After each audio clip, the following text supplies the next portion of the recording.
तो हम लोग पढ़ क्या रहे थे कि मांग की लोच पढ़ रहे थे, जिसमें इसकी मापन की विधि पढ़नी है, ठीक है। यस। इसकी मापन की विधि पढ़नी थी, जिसमें हम लोगों ने कितने रीतियों पे बात किया था? 3 पे बात किया था। पहला क्या था हमारा? प्रतिशत रीति, प्रतिशत विधि जो कहने की इच्छा हो। दूसरा है हमारा क्या? बिंदु रीति या ज्यामितीय रीति।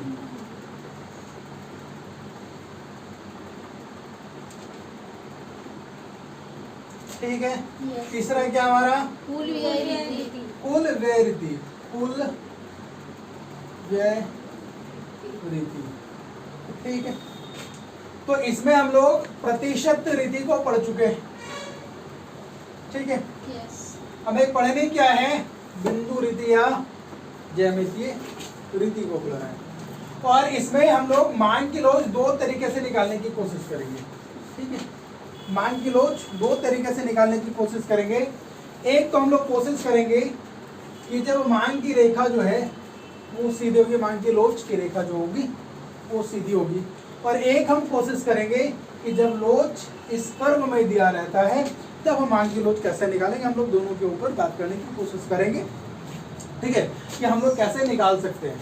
तो पहले हम लोग कोशिश करेंगे कि जानने की कोशिश करते हैं भैया ये बिंदु रीति है क्या या ज्यामितीय रीति क्या है, इसमें प्रोसीजर क्या होती है, कैसे हम लोग पढ़ सकते हैं, ठीक है।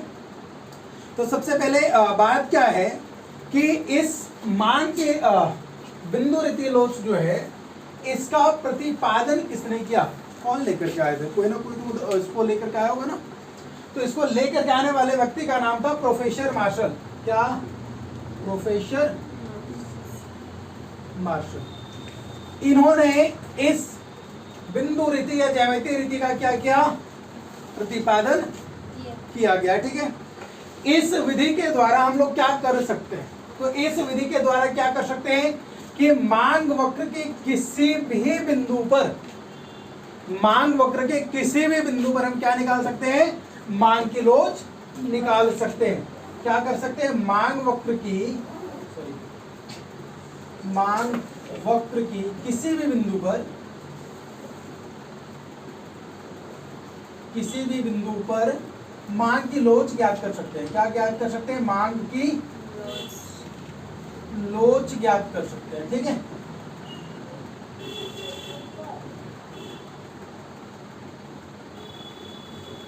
ठीक है, तो मार्शल के द्वारा दिया गया बिंदु रीति या ज्यामितीय रीति से हम क्या ज्ञात कर सकते हैं? मांग वक्र पर किसी भी बिंदु पर, मांग वक्र के किसी भी बिंदु पर मांग की लोच ज्ञात कर सकते हैं, ठीक है। अब कैसे कर सकते हैं? तो इसको करने के लिए हम लोग के पास 3-4 पॉइंट है उन पॉइंट्स को फॉलो करते चले जाएंगे तो हम लोग आसानी के साथ निकाल सकते हैं। तो जब अगर हमें सीधी मांग वक्र की रेखा जो होगी उसके ऊपर हमें मांग की लोच अगर निकालनी हो तो क्या कर सकते हैं? तो सबसे पहले कि हम लोग देखते हैं कि मांग वक्र की रेखा जो है वो कुछ इस प्रकार की होती है सीधी में। तो इस प्रकार की रेखा अगर होगी हमारे पास तो सबसे पहले क्या करेंगे? इनको दोनों एक्सिस पे मिला देंगे। इसको दोनों एक्सिस पे क्या करेंगे? मिला देंगे, ठीक है। पहला काम हमारा क्या होगा? अगर हम सीधी रेखा पे बात कर रहे हैं तो क्या होगी कि मांग की वक्र रेखा जो होगी उसको हम लोग दोनों एक्सिस पे क्या करेंगे? मिला देंगे, ठीक है। पहली चीज हो गई। अब इसके आगे क्या कर सकते हैं? तो क्या है कि इस सीधी रेखा पे ये मांग की लोच निकालेंगे। सबसे पहले कि इस रेखा को 2 बराबर बराबर भागों में डिवाइड करेंगे। एक ऐसा बिंदु हम कोशिश करेंगे चुनने की जो इस मांग वक्र की रेखा को 2 बराबर भागों में डिवाइड कर दे, ठीक है। तो मान के चलिए कि ये बिंदु हमें मिली है तो यहां से हम इसको मिला लेंगे, ठीक, कोई दिक्कत नहीं। तो अगर इसका हम लोग नाम दे लें A, B और C, ठीक, तो हम लोग यहाँ पे अभी मांग वक्र पे कितने बिंदु आ गए? 1 2 3। इन तीनों को निकाल सकते हैं। इसके अलावा और भी बिंदु अगर हमें मिल जाते हैं उनको भी निकाल सकते हैं। मान के चलिए इनको भी 2 भाग में डिवाइड कर लेते हैं। D हो गई और E हो गया। अब इतने सारे बिंदुओं का भी हम मांग वक्र पे मांग की लोच निकाल सकते हैं। अब कैसे निकाल सकते हैं, ठीक है। तो सबसे पहले हम लोगों ने क्या किया, 2 बराबर भागों में बांट लिया। अब इसका एक फॉर्मूला होता है, फॉर्मूला क्या है कि E D is equal to मांग वक्र की निचली सीमा या निचला भाग, मांग वक्र की निचला भाग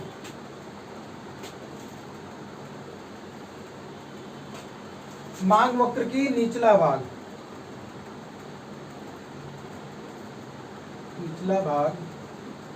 डिवाइडेड बाय मांग वक्र के ऊपरी भाग, मांग वक्र की ऊपरी भाग।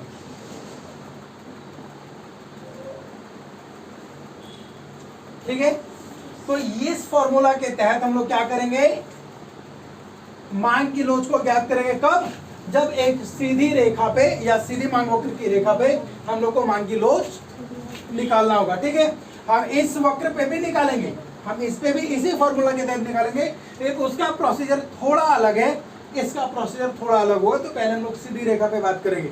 यहां तक में अगर किसी प्रकार का कोई कंफ्यूजन है तो आप लोग पूछ सकते हैं।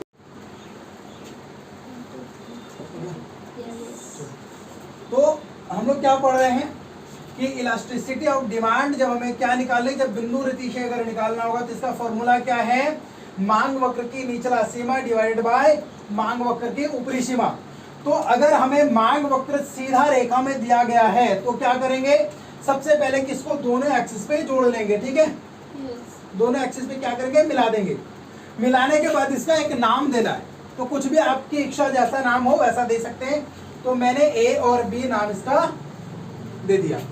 दूसरा पॉइंट मैंने क्या बताया था आपको कि इनको 2 बराबर भागों में डिवाइड कर लेनी है। ठीक है, तो मान के चलिए ये बराबर भाग आ गया हमारा, ये आ गया। तो अब इसका भी एक नाम दे सकते हैं। तो मान के चलिए ए भी हम लोगों ने दे दिया, तो इसका नाम हम सी भी दे देते हैं। अब इसको अगर आपकी इच्छा हो तो इसको आप मिला सकते हैं, ना इच्छा हो तो ना मिला सकते। ठीक है, अब इसकी हमें निकालनी है क्या, इलास्टिसिटी। तो हम क्या इसका फॉर्मूला देख रहे हैं, मांग वक्र की निचला सीमा। तो मांग वक्र क्या ये है, यहाँ इस बिंदु पे निकालनी है ना। तो इस बिंदु का निचला सीमा क्या होगा, तो यहाँ से यहाँ तक, यहाँ से लेकर के यहाँ तक का जो सीमा होगा वो इसका क्या होगा, मांग वक्र की निचली सीमा। तो इलास्टिसिटी इज इक्वल टू क्या आ जाएगा, सी बी डिवाइडेड बाय मांग वक्र का ऊपरी सीमा, मांग वक्र की ऊपरी सीमा। तो मांग वक्र की ऊपरी सीमा क्या हो जाएगी, ये हो जाएगी ना। तो सी ए। ठीक है, यहां तक में कोई परेशानी नहीं है। अब चलो इस प्रकार की तो चीजें आ गई। अगर इसको नंबर न्यूमेरिक हम कर ले, मान के चले ये भी 4 है और ये भी 4 है, जब इक्वल इक्वल में तो बात बराबर रहेंगे।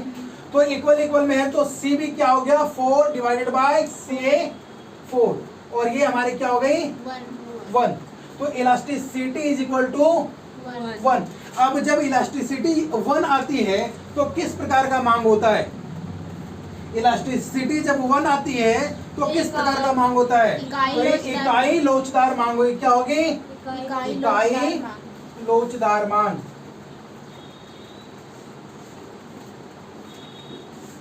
तो अभी हम लोगों ने क्या देखा कि जब इस प्रकार की रेखा हमारे पास है तो सी बिंदु पर हमारी मांग क्या होगी, मांग की लोच क्या होगी 1। क्या होगी 1 होगी। चलो अब इसका हम किसी भी बिंदु पे निकाल सकते हैं, कोई सा भी बिंदु मिल जाए उस पे निकाल सकते हैं। मान के चलो इसको फिर डिवाइड कर लेते हैं। एक बिंदु हमें ये मिल गई, यहाँ पे निकालने के लिए बोला, तो इस बिंदु का भी कुछ नाम देंगे और एक बिंदु हमें ये मिला, इसका भी कुछ नाम देंगे। ठीक है, तो इस बिंदु का नाम हम लोगों ने दे दिया डी और इसका नाम दिया ई। अगर आपसे पूछा गया कि डी बिंदु की मांग की लोच निकालनी है, किसकी, डी बिंदु की मांग की लोच निकालनी, फॉर्मूला हमारे पास है ना। तो डी बिंदु की मांग की लोच क्या हो जाएगी, तो देखो elasticity is equal to D का निचला सीमा निकालना ना। तो यहाँ से डी सी क्यों होगा, इसका निचला सीमा यहाँ तक, मांग की लोच हमारी कहाँ तक है, रेखा मांग के वक्र यहाँ तक है ना। तो मांग वक्र की जो लाइन होगी वो ये पूरी हो जाएगी। क्या होगी, ये पूरी हो जाएगी। तो मांग वक्र का निचला सीमा क्या हो जाएगा, डी बी। सी नहीं होगा, आप इसमें कंफ्यूज मत करिएगा कि सी होगा, क्योंकि मांग वक्र की रेखा तो ये है ना। मांग वक्र की रेखा यहीं तक तो नहीं है, हम लोगों ने पहले में मिलाया है, ये ध्यान रखिए, मिलाने का कारण यही था। तो इसको जब हम मिलाए हैं तो डी बिंदु की मांग वक्र, अगर ये मांग की लोच आपको निकालने के लिए बोलेगा तो हम इसकी निचली सीमा यहां तक लेंगे, पूरा बी बिंदु तक, ठीक है। तो क्या हो गई, डी बी डिवाइडेड बाय मांग वक्र की ऊपरी सीमा, तो यहां से यहां तक की सीमा इसकी ऊपरी सीमा हो जाएगी। तो मांग वक्र की ऊपरी सीमा क्या होगी, डी ए, ठीक है। अब यहां आप ध्यान में रखोगे कि अगर न्यूमेरिक दिया हुआ तब तो ठीक है, नहीं दिया हुआ है तब आप कैसे प्रूफ कर सकते हैं कि इसकी इलास्टिसिटी किस प्रकार की होगी, कितनी आ सकती है। तो मान के चले यहां से अगर हम बात करें तो 1 2 3 भाग, अगर हम इसको पूरे 4 भाग में बांट लेते हैं तो ये 3 भाग तो इधर बटा हुआ हमारा और ये 1 भाग, तो निचली सीमा ये 3 भाग होगी ना। तो हमारी क्या आ गई, डी बी इक्वल टू 3, या इसको पूरा हम ये मान लें 8, ये पूरा कितना मान ले 8, 2 2 करके सबको मान लेते हैं। तो यहां से यहां तक की वैल्यू कितनी हो जाएगी, 6 हो जाएगी। तो 6 डिवाइडेड बाय यहां से यहां तक की वैल्यू कितनी हो जाएगी, 2, है ना। अब इसको डिवाइड कर लेंगे तो कितनी आ जाएगी, 3, ठीक है। Elasticity is equal to 3। अब ये मिल गया हमें। अब यहाँ पे अगर मांग की लोच पूछेगी किस प्रकार के मांग की लोच है, तो यहाँ पे किस प्रकार की मांग की लोच होगी, इलास्टिसिटी कितनी आई, 3, तो 1 से बड़ा आ गया। तो जब इलास्टिसिटी ग्रेटर देन 1 होता है तब हमारी मांग की लोच किस प्रकार की होती है, लोचदार मांग होती है ना। सापेक्षिक लोचदार मांग होता है ना, सापेक्षिक लोचदार मांग।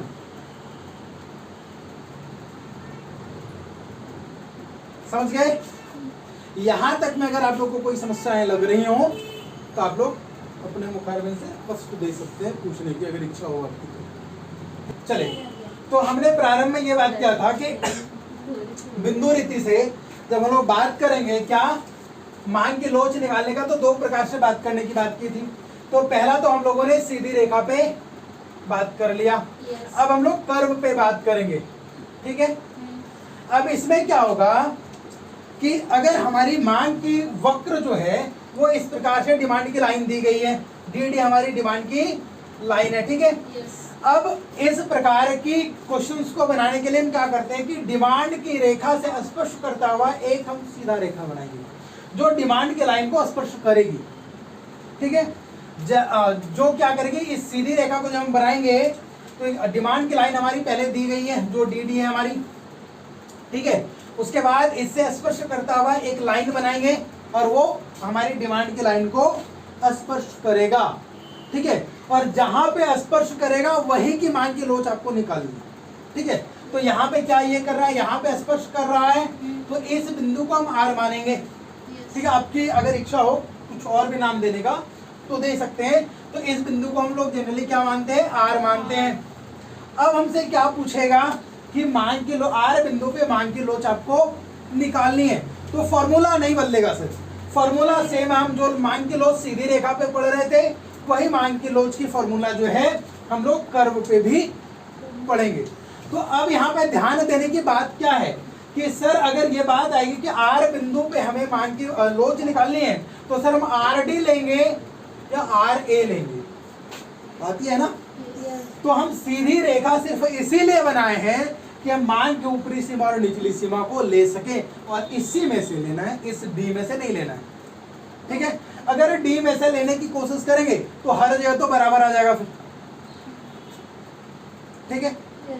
चलो, तो यहाँ पे क्या आ गया कि हमें अगर आर बिंदु पे क्या निकालनी है, मांग की लोच निकालनी, तो इलास्टिसिटी क्या हो जाएगी, इसका निचला भाग कितना हो जाएगा, आर बी डिवाइडेड बाय इसके ऊपरी भाग, तो आर ए, ठीक है। तो इस प्रकार से हम लोग क्या निकालेंगे, इलास्टिसिटी निकालेंगे। इसको अगर न्यूमेरिक में मान ले तो अभी फिलहाल ये बीच बीच में दिख रहा है ना, तो हम मान लेते हैं ये टोटल को 8 मान ले, टोटल कितनी हो गई 8, तो ये 4 और ये 4, तो 4/4 इज इक्वल टू 1, इलास्टिसिटी 1 आ गई। तो ये क्या हो जाएगी, इकाई की लोचदार मांग हो जाएगी। अगर इसी को हम लोग यहाँ पे बना के देख लेते हैं, है ना, ऐसे ही करवा दिया। अब जो हम मान की लोच देख रहे हैं वो इस प्रकार से स्पष्ट यहाँ पे गया। अब इस बिंदु का निकालना, तो ए बी ये हमारी डिमांड की लाइन हो गई। अब इस बिंदु का निकालना होगा, इस बिंदु का नाम मान के चलो हमने सी दे के रखा है, ठीक है। इस बिंदु को हमने नाम क्या दे रखा, सी दे रखे, ये ऑरिजिन ये वाई एक्सिस और ये एक्स एक्सिस, ठीक है। फॉर्मूला हमारे पास सेम रहेगा, तो यहाँ से निचली सीमा क्या हो जाएगी, सी बी डिवाइडेड बाय ऊपरी सीमा सी ए इलास्टिसिटी, ठीक है। अब इसको जो न्यूमेरिक हमारे पास रहेंगे उसके अकॉर्डिंग इसको हम लोग सॉल्व कर लेंगे, ठीक है। यहाँ तक में कोई दिक्कत है आप लोगों को? अगर ऐसा कुछ लग रहा हो, जो ऑनलाइन पे है, अगर आपको कोई दिक्कत हो तो आप कमेंट करके पूछ सकते हैं, आपको कमेंट में बताई जाएगी, ठीक है।